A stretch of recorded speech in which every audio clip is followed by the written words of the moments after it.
Bom, antes de mais nada, você sabe o que é o Figma? Para que ele serve? Para que ele foi inventado? Então vou trazer para vocês um pouquinho de um contexto, uma história sobre o Figma. Então, vem comigo.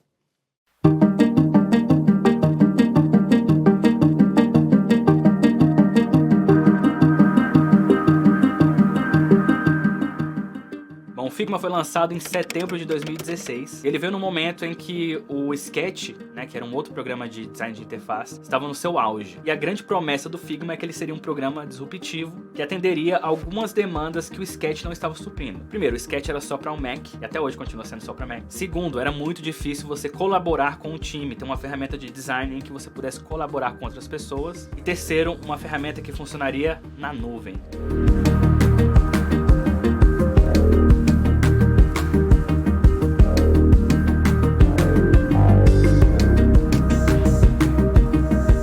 Pois é, o Figma veio para ficar e já chegou com os pés na porta. O conceito do programa ele é muito simples, é uma ferramenta vetorial focada no design de telas. Ela atende uma demanda específica desses dispositivos aqui, que tem densidades de telas muito diferentes. Então alguns dispositivos têm uma densidade maior, outras menores. E aí quando você exporta o seu design, pelo fato de ser vetorial, você consegue exportar em diferentes tamanhos. E o Figma, pensando nesse mundo do desenvolvimento, facilitou esse processo.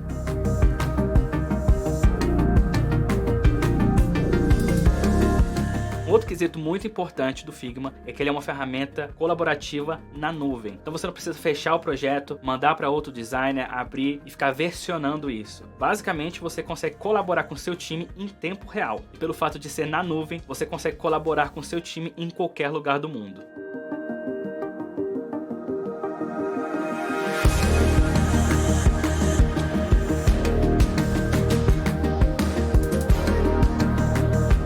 Outro aspecto que deixou o Figma muito popular foi sim as ferramentas de handoff, basicamente as ferramentas de entrega para o desenvolvedor. Anteriormente, antes do Figma, a gente precisaria de um programa de terceiro, em que a gente precisava fechar o nosso projeto, exportar para esse programa, comprar mais uma licença para o seu desenvolvedor ou o seu time ter acesso aos assets e tudo. O problema de todo esse processo é que era mais caro, o designer tinha que atualizar com certa frequência esses projetos, apesar de já existir na época alguns plugins que facilitavam esse processo, ainda assim não era um processo automático. E aí o Figma vem e faz diferente. Basicamente o que você vê é o projeto final. E simples assim você basicamente consegue compartilhar isso com o seu desenvolvedor, seu product manager ou seu time no geral, apenas compartilhando o link. E ali mesmo ele já consegue extrair não só os assets visuais, exportar tanto em SVG, JPEG, PNG, mas também ele consegue extrair algumas outras informações, como a paleta de cores, tamanho e peso das fontes e também o código CSS daquele design. E só mais uma coisinha, o Figma também roda no browser. Você não precisa ter um computador muito parrudo. Se você conseguir abrir um browser, basicamente você vai conseguir rodar o Figma. E mesmo que inicialmente ele veio para suprir uma demanda de design de telas, né, o design de telas colaborativo, hoje o Figma você consegue fazer muito mais. Existem pessoas que trabalham com social media, por exemplo, trabalham criando posts de social media no Figma. Inclusive todos os posts da minha conta são feitos no Figma, desde o primeiro post. Tem gente que trabalha fazendo ícones, design gráfico,